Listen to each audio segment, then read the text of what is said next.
নমস্কার। অ্যানেকডোটের তরফ থেকে সকল শ্রোতা বন্ধুদের জানাই আন্তরিক অভিনন্দন ও অপরিমেয় ভালোবাসা। অ্যানেকডোট শব্দের অর্থ আর শর্ট পার্সোনাল স্টোরি। আজ আমরা যে গল্পটি পাঠ করে শোনাবো তাতে কিছু অলৌকিক ঘটনার উল্লেখ আছে, যা সম্পূর্ণরূপে লেখকের সাহিত্য সৃষ্টির উপাদান মাত্র। অ্যানেকডোট কোনো রকম অলৌকিক ভীতি বা কুসংস্কারকে প্রশ্রয় দেয় না।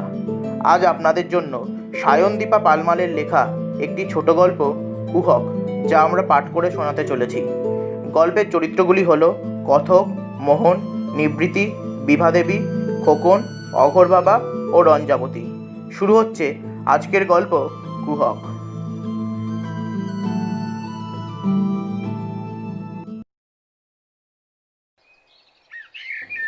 কি ব্যাপার মোহন?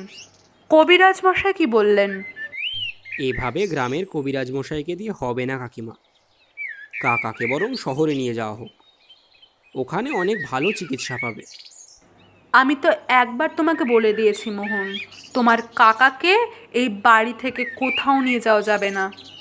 কিন্তু কেন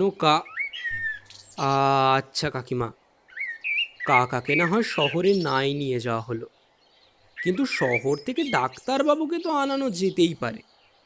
আমার এক বন্ধু শহরে এক বড় ডাক্তারের কাছে কাজ করে, তাকে বললে সে... এসবে কোনো লাভ হবে না, আমি জানি। শহরের ডাক্তারও কিছু করতে পারবে বলে মনে হয় না।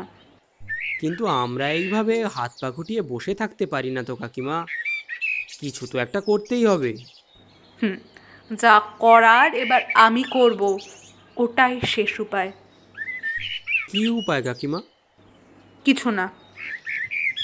কথাটা শেষ হতেই দ্রুত পায়ে ঘর থেকে বেরিয়ে যান জমিদারের গিন্নি।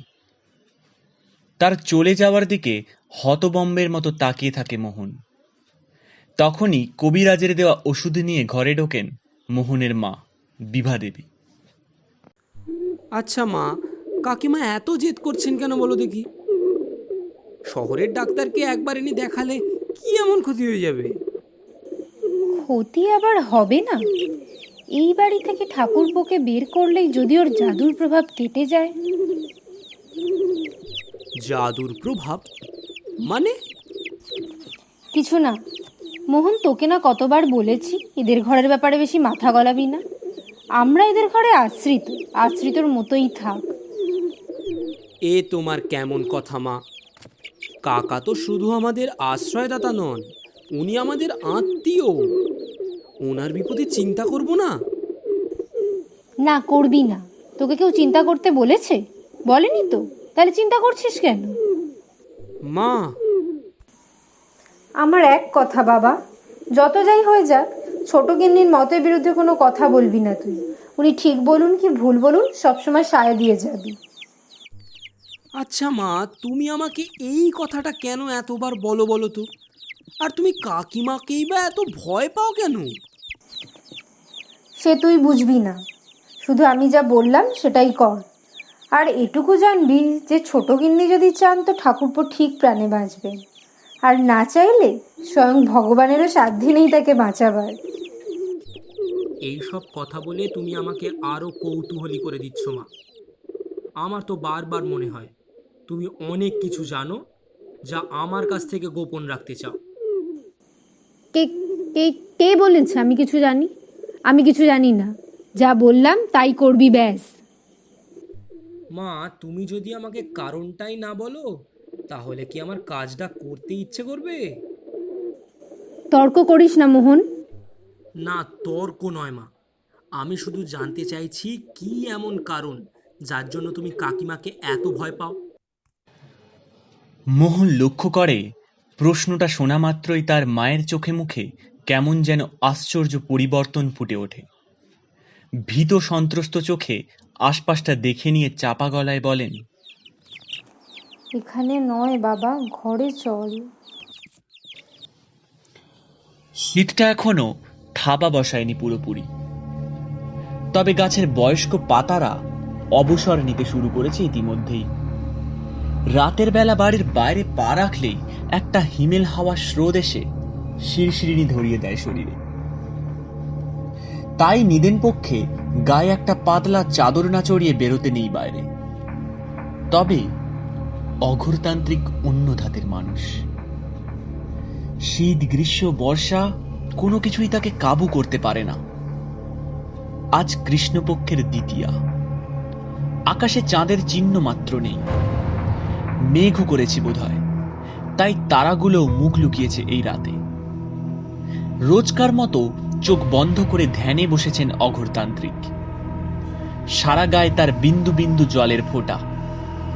চোখ বন্ধ অবস্থাতেই তিনি স্পষ্ট বুঝতে পারলেন কেউ একটা আসছে এদিকে। ঝরা পাতাগুলো আগন্তুকের পায়ে পিষ্ট হতে হতে মর্মর শব্দে আর্তনাদ করে চলেছে অনবরত। হঠাৎ করে একসময় সেই আর্তনাদ থেমে গেল। অঘোরতান্ত্রিক বুঝতে পারলেন আগন্তুক তার সীমানায় প্রবেশ করেছে।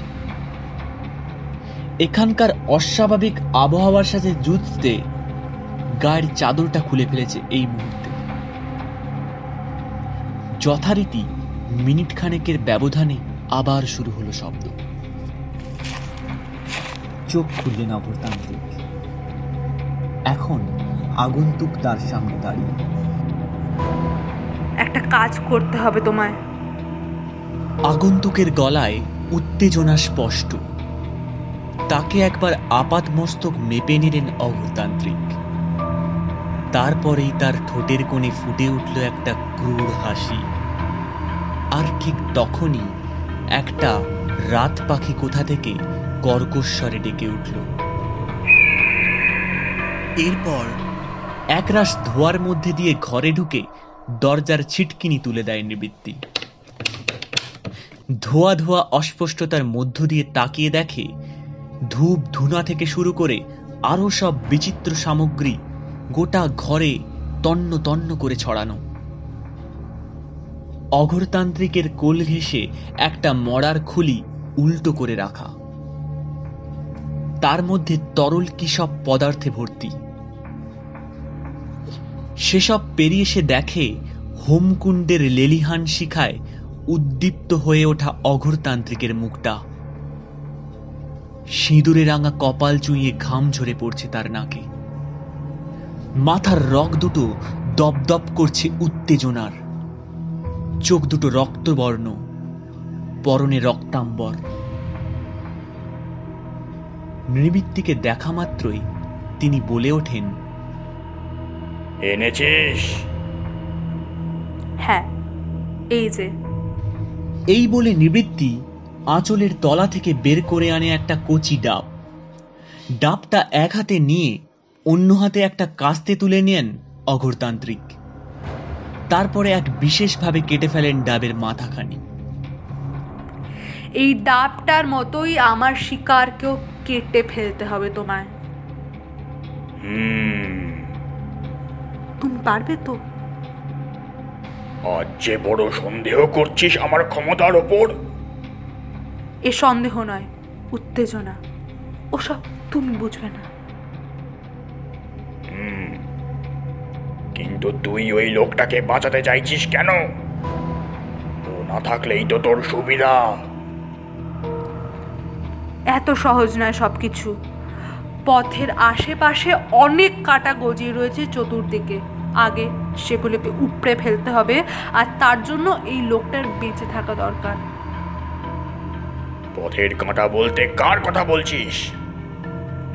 বেশ কয়েকটা আছে, তার মধ্যে অন্যতম হচ্ছে মোহন, জমিদারের এক সম্পর্কিত ভাইপো হয়। এই মুহূর্তে জমিদারের কিছু হয়ে গেলে প্রজারা সব ওর দিকে ঝুঁকে যাবে। খুব চালাক ছেলেও।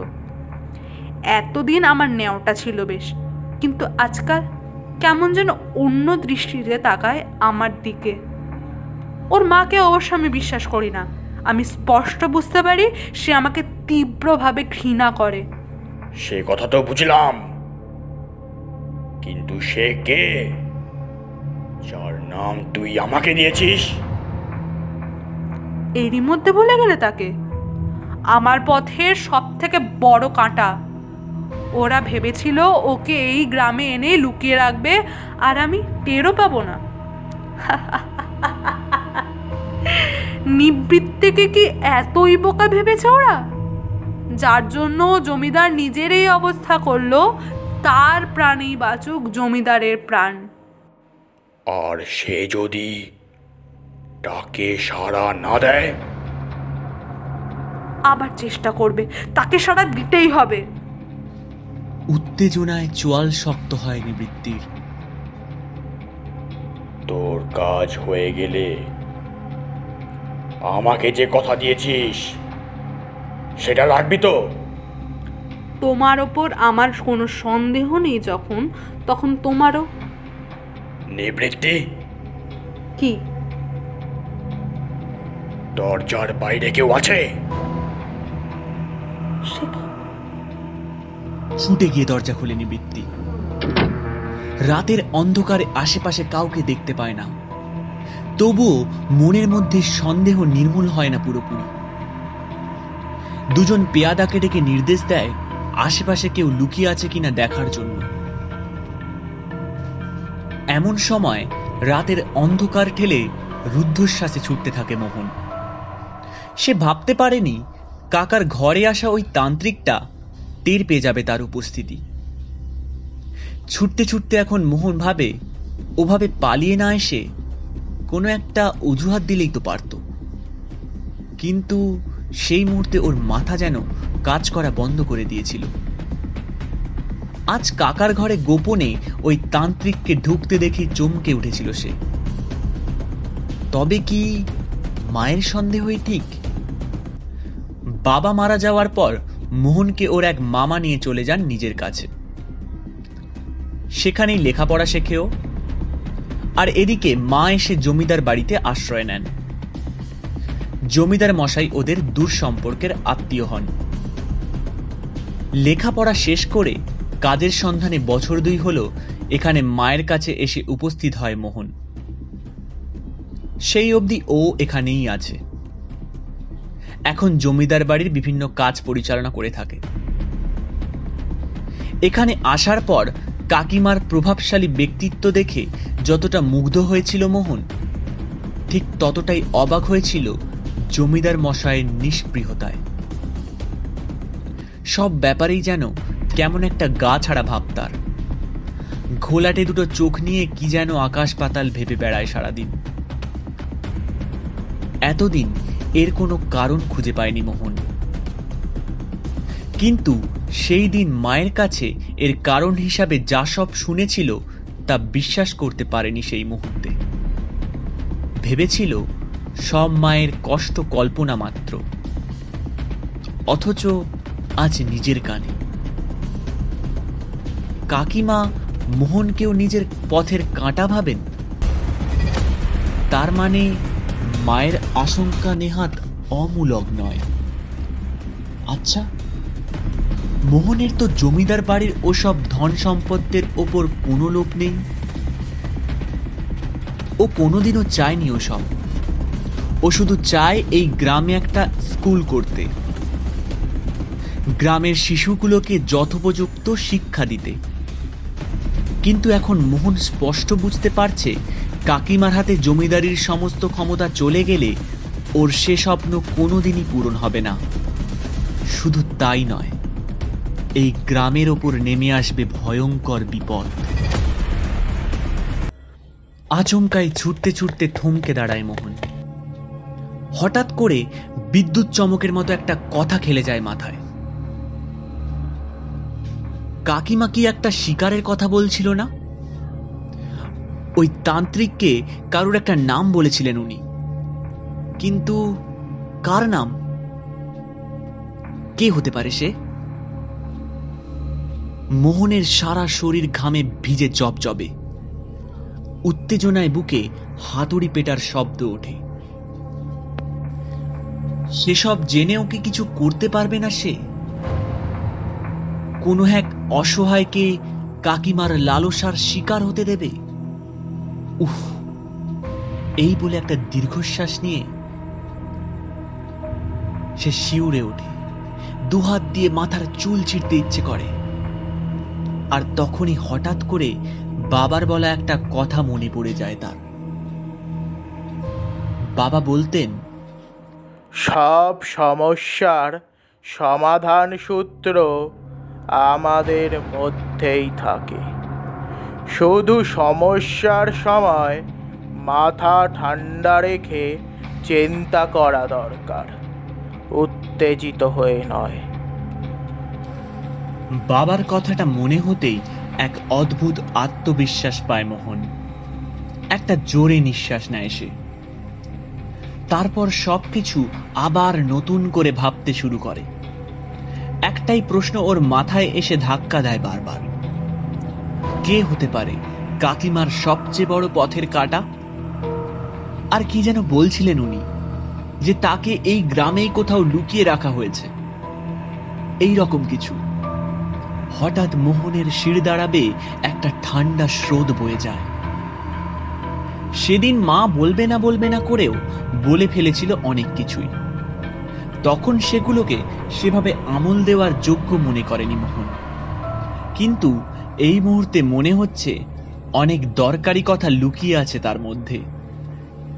আবার গাছতলা থেকে উঠে দাঁড়ায় মোহন। অনেকটা দম ভরে নেয় নিজের মধ্যে। সে যদিও ঠিক জানে না যাকে খুঁজছে সে কোন বাড়িতে থাকে, কিন্তু তাকে খুঁজে পেতেই হবে যে করে হোক, নয়তো তাকে বাঁচানো যাবে না। রাতের অন্ধকার ঠেলে আবারও ছুটতে শুরু করে মোহন। গ্রামের ভেতর ঢুকে একটু দম নিয়ে আবার চরকির মতো পাক খেতে থাকে মোহন। সে ঠিক জানে না কোন বাড়িটায় থাকে কাকিমার শিকার। কিভাবে খুঁজবে তাকে? কিভাবেই বা সাবধান করবে? অন্ধকারটা এতক্ষণে চোখ সয়ে গেছে অনেকখানি। আশেপাশের বাড়িগুলোর দিকে নজর বোলাতে বোলাতে হালকা হালকা পায়ে এগোতে থাকে মোহন। আর তখনই হঠাৎ করে ওর কানে এসে লাগে একটা নারী কণ্ঠ। সুমিষ্ট স্বরে কেউ যেন ডেকে ওঠে, খোকন, খোকন। চমকে ওঠে মোহন। এত রাতে কে কাকে ডাকে? আওয়াজের উৎসের সন্ধান করতে গিয়ে দ্রুত পদে এগোতে এগোতে কানে আরেকবার আসে সেই ডাক। খোকন, খোকন, আয় খোকন, আয়। মোহন অবশেষে পৌঁছে দাঁড়ায় সেই বাড়ির কাছে। নির্দিষ্ট দূরত্বে দাঁড়িয়ে দেখতে পায় এক অদ্ভুত ছায়ামূর্তি দাঁড়িয়ে রয়েছে একটা নির্দিষ্ট জানলার সোজাসুজি। আর সেই ছায়ামূর্তি যেই হোক না কেন, মহিলা যে নয় এ ব্যাপারে মোহন নিশ্চিত হয়। ঠিক এই সময় কোথা থেকে একটা শিয়াল ডেকে ওঠে। ঠিক তারপরই ছায়ামূর্তি আরেকবার সেই নারী কণ্ঠ নকল করে ডাকে, খোকন, খোকন, আয় খোকন, আয়। আর তৎক্ষণাৎ ঘরের ভেতর থেকে কে যেন সাড়া দিয়ে ওঠে, মা, মা। তারপর অল্পক্ষণের মধ্যেই দরজা খুলে মন্ত্রমুগ্ধের মতো বেরিয়ে আসে একটা 10-12 বছরের ছেলে। হাত পাগুলো শিরশির করে ওঠে মোহনের। তবে কি এই কাকার একমাত্র ছেলে? কাকার প্রকৃত উত্তরাধিকারী? ছেলেটা বাইরে বেরিয়ে সেই ছায়ামূর্তিকে দেখে খানিকটা ঘাবড়ে যায়। আর এদিকে ওই ছায়ামূর্তি কি যেন একটা হাতে নিয়ে ছুড়ে দিতে যায় ছেলেটার দিকে। মোহন নিজেকে প্রস্তুত করেই রেখেছিল। মুহূর্তের ক্ষিপ্রতায় সে ঝাঁপিয়ে পড়ে ছেলেটির ওপর। ছেলেটাকে নিয়ে মাটিতে পড়ে যায় সে। হাওয়ায় ভেসে যায় অঘোরতান্ত্রিকের ছেঁড়া জিনিসটা।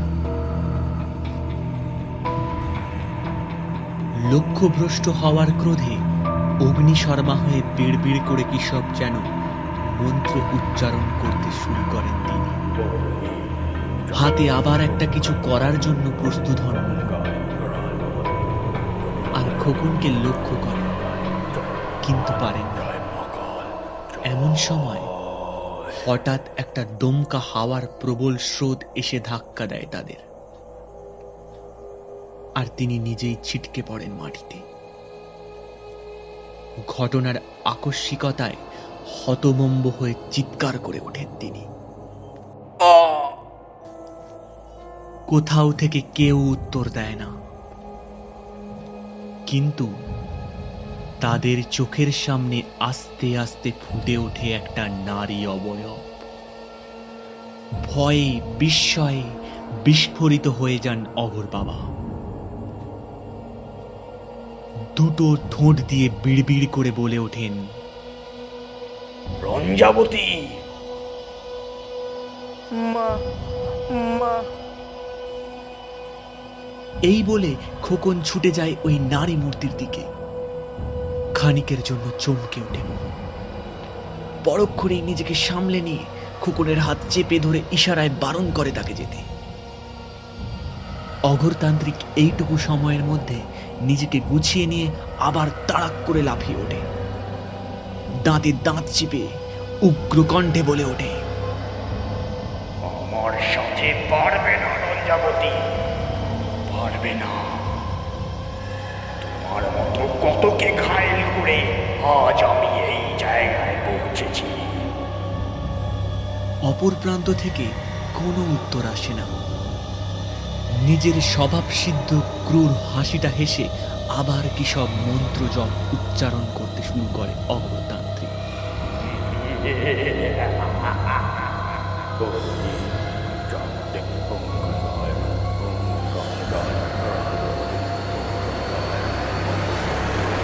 সেই সাথে নিজের গলার থেকে একটা রুদ্রাক্ষের মালা টেনে নিয়ে ছুঁড়ে দিতে চান রঞ্জাবতীর দিকে।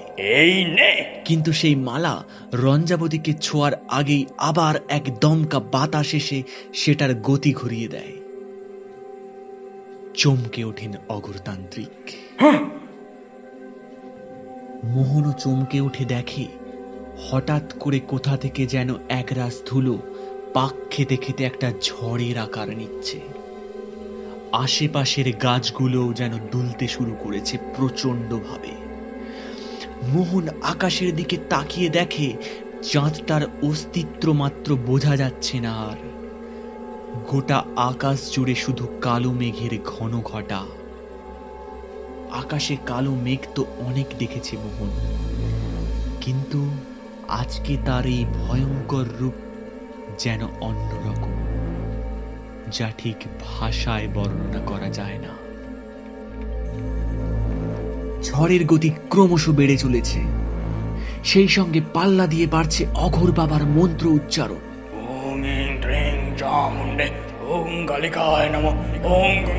মাঝে মাঝে ঝোলার থেকে কি সব জিনিস বের করে ছুড়ে দিতে যান রঞ্জাবতীকে লক্ষ্য করে। এই নে! ওই জিনিসগুলো সংস্পর্শে এলেই কেঁপে ওঠে তার শরীর। কিন্তু মোহন আশ্চর্য হয়ে দেখে রঞ্জাবতী কিছু করছেন না আর।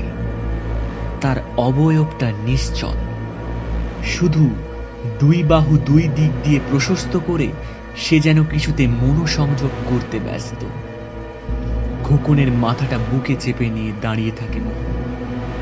ঝড়ের দাপটে এক জায়গায় স্থির হয়ে দাঁড়িয়ে থাকাটাই দায়। ওদিকে অঘোর বাবার সঙ্গে রঞ্জাবতীর এই অসম লড়াই দেখতে দেখতে ক্রমশ অধৈর্য হয়ে ওঠে মোহন। প্রতি মুহূর্তেই মনে হয় এই বুঝি শেষ। অঘোর বাবার বোধ হয় মনের ভাব খানিক সেই রকম। তার ঠোঁটের মধ্যে ইতিমধ্যেই ফুটে ওঠে জয়ের হাসি। তিনি আস্তে আস্তে আবার ঝোলা থেকে বের করে আনেন কিছু একটা। অন্ধকারে ঠিক বুঝতে পারে না মোহন। অঘোর বাবা আবারও চেঁচিয়ে ওঠেন, এবার তোমার খেলা শেষ রঞ্জাবতী। এদিক থেকে খোকনও চেঁচিয়ে ওঠে, মা, মা। সঙ্গে সঙ্গে রঞ্জাবতী নিজের হাত দুটো শিথিল করে দেয়। ধক করে জ্বলে ওঠে তার চোখ দুটো, আর তৎক্ষণাৎ বীভৎস শব্দে আকাশ থেকে নেমে আসে এক চোখ ঝলসানো আলো। সে আলোর তীব্রতায় চোখ বন্ধ করে ফেলে মোহন। সেই অবস্থায় কয়েক মুহূর্তের জন্য শুনতে পায় এক গগনভেদী আর্তনাদ। তারপর সব চুপচাপ। আস্তে আস্তে চোখ খোলে মোহন, আর চোখ খুললে মুখ থেকে একটা বিকৃত শব্দ বের করে পিছিয়ে যায় কয়েক পা। কখন যেন রঞ্জাবতী এসে উপস্থিত হয়েছে ওদের সামনে। তার মুখটা অদ্ভুত রকমের পোড়া, যেটা দেখে ভয় পেয়ে যায়।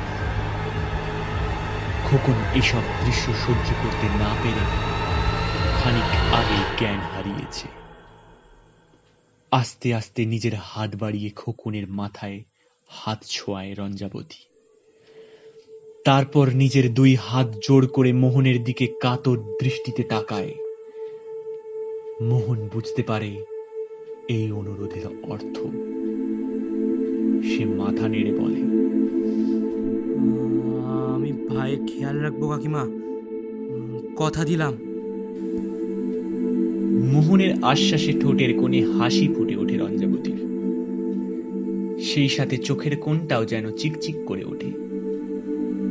কিন্তু ভালো কিছু দেখবার আগেই রঞ্জাবতীর সূক্ষ্ম শরীরটা যেন অসংখ্য জোনাকির পোকার আলোর মতো মিশে যায় বাতাসে।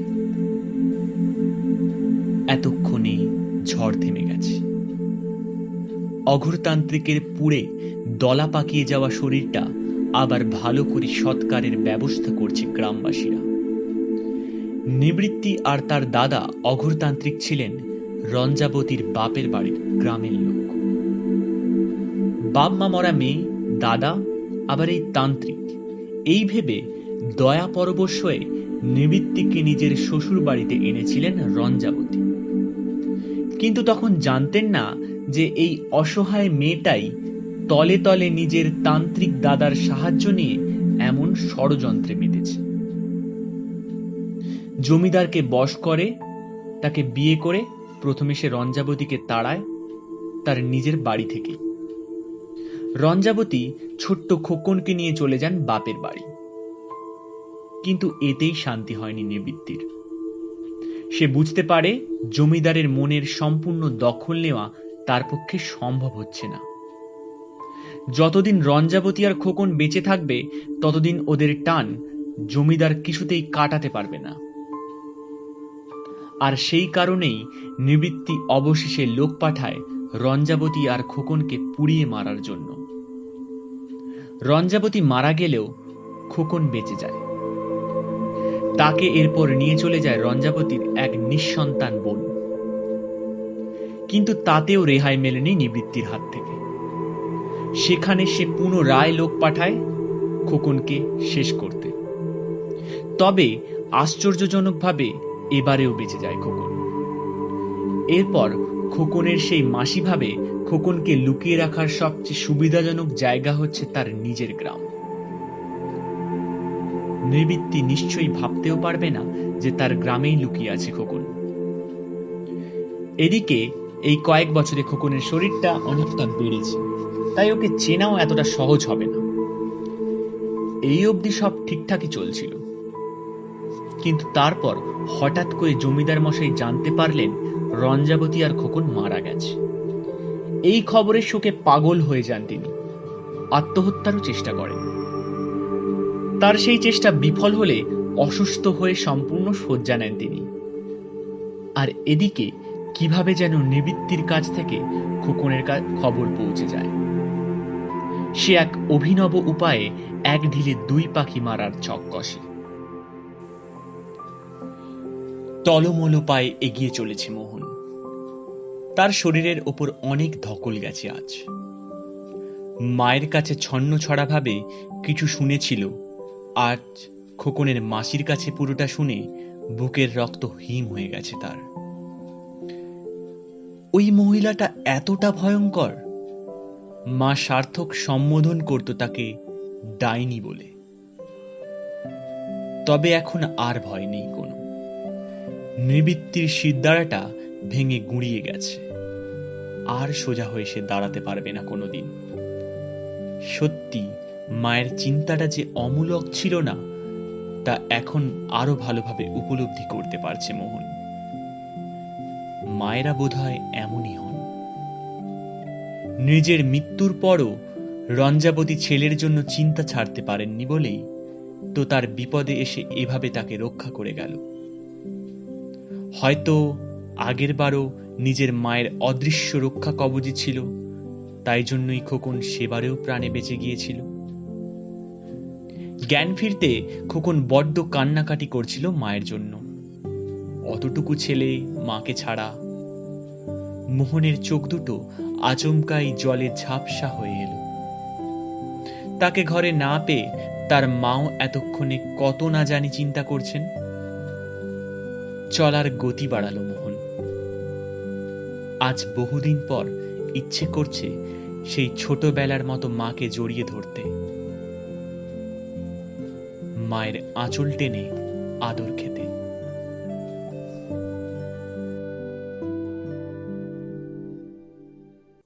আপনারা এতক্ষণ শুনছিলেন আজকের গল্প কুহক। গল্পে কথকের ভূমিকায় অভিনব, অঘোর ভাবার চরিত্রে অত্রি, মোহনের ভূমিকায় অভিরূপ, রঞ্জাবতী ও বিভাবতী দেবীর ভূমিকায় কথিকা, নিবৃত্তির ভূমিকায় অস্মিতা ও মোহনের বাবা ও খোকনের ভূমিকায় আমি কুশল। পরবর্তী আরও একটি রোমহর্ষক গল্প নিয়ে হাজির হবে অ্যানেকডোট। পরবর্তী সমস্ত গল্পের আপডেট পেতে আমাদের ফেসবুক পেজটি লাইক করুন ও ইউটিউব চ্যানেলটিকে সাবস্ক্রাইব করুন।